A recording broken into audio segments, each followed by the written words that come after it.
guys and girls, let's do this quick. I'm gonna watch this one. But I have watched this the other night, and I'm gonna tell you what's my review regarding this Abigail. Oh my gosh, guys and girls. But before that, shout out to each every one of you, to my silent subscribers, to all my first viewers who never get tired of my masterpieces. Thank you so much, every one of you. Thank you Lord for all the blessings that you gave, for all the trials and challenges that I surpassed. Shout out to my family, Miko Leonard, baby mother, forever, Luxido, Abeba, Chichen, and Kiao. Shout out to each every one of you, to my 10 lovely countries. Guys, you know what? This movie, Abigail, is such a recommendable one.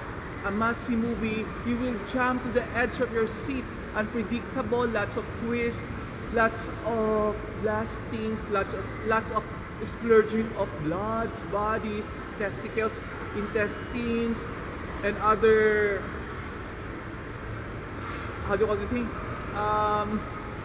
Some gory scenes, and it's very twisted, the story plot. I want Abigail, she is some kind of very dangerous, very evil, and Megan will be envious for her because she has this kind of triple ability, mind power, very brilliant, intelligent, tricksy, and the characters are very good.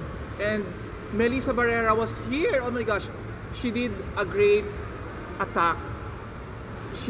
You can see the Scream 7 character of Melissa Barrera, and each character has established their moment, and you will never guess what will happen next in this movie, because from time to time you will think, I know this will be the one to happen, but it's not.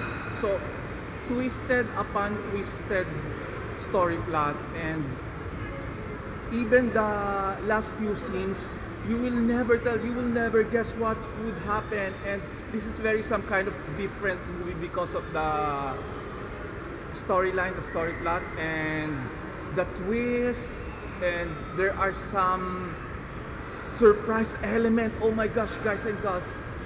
And I like Abigail, how she dances. And you know what, there's a counterpart for Megan. If Megan has only one dance step, but Abigail